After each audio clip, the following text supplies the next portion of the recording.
দিনে আর রানীকে মারার প্ল্যান করেছে রানীর শত্রুরা।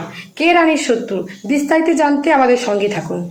তো নার্সিংহোমে বড় করে জগন্নাথ পুজো করা হবে এবং এটা বলে কিন্তু আনিশা, আর সমস্ত দায়িত্ব দেয় রানীকে। তারপরে রানী চমকে যায় যে হঠাৎ আনিশা দি আমার ওপরে এত দায়িত্ব কেন দেয়। তারপরে কিন্তু দুর্জয় বলে যে জুনিয়র ডাক্তার দিয়ে শুধু দায়িত্ব নিলে হবে না, পেশেন্টদিকেও কিন্তু খেয়াল রাখতে হবে। তখন আনিশা বলে সমস্ত খেয়াল আমি রাখবো, আর পিগলুর জন্য আমি বড় ডাক্তারের ব্যবস্থা করছি। তখন রানী বলে আচ্ছা আনিশা দি, ওই বড় ডাক্তারের সাথে যাতে আমিও থাকি তাহলে কেমন হয় বলো তো। তারপরে আনিশা বলে না না, তোমাকে থাকতে হয় না, তুমি পুজোর কাজে মত্ত থাকবে। তারপরে আসে সেই রথের দিন, আর রথযাত্রার দিনই কিন্তু যখন রানী ব্যস্ত থাকে পুজোর কাজে, তখনই কিন্তু চলে আসে অলোক সেন পিগলুকে মারার জন্য। তারপরে কিন্তু আন্দাজ করতে পারে যে পিগলুদাকে ক্ষতি করতে এসেছে। তখনই দেখে যে অলোক সেন আবার এসেছে পিগলুদাকে মারতে, এবং সেই সঙ্গে রয়েছে আনিশাও।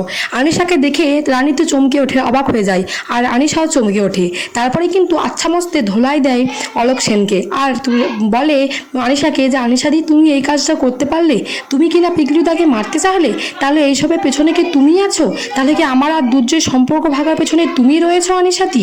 তারপরে কিন্তু আনিশা চমকে ওঠে আর বলে সমস্ত সত্য কথা তুমি জেনে গেলে রানী, এবারে তোমাকে শেষ করতে হবে।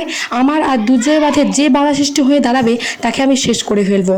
তারপরে কিন্তু রানীকে বন্দুক নিয়ে আনিশা মারতে গেলে তখনই চলে আসে দুর্জয়, আর দুর্জয় বলে ছি আনিশা ছি, তুই এটা করতে পারবি? আমি থাকতে তুই রানীকে কোনো মতেই মারতে পারবি না। তারপর তো দুর্জয় রেগে লাল হয়ে যায় আর কষিয়ে আনিশাকে এক থাপ্পড় মারে। তারপরে কিন্তু রানীকে বুকে জড়িয়ে ধরে আর আনিশাকে পুলিশে দিয়ে দেয়। তো বন্ধুরা, এটা হলে তোমাদের কেমন লাগবে? অবশ্যই ভিডিওটা ভালো লাগলে চ্যানেলটিকে সাবস্ক্রাইব করে থাকবেন, আর ভিডিওটা ভালো লাগলে একটা লাইক করে ভিডিওটা শেয়ার করবেন। ধন্যবাদ, এই পর্যন্তই।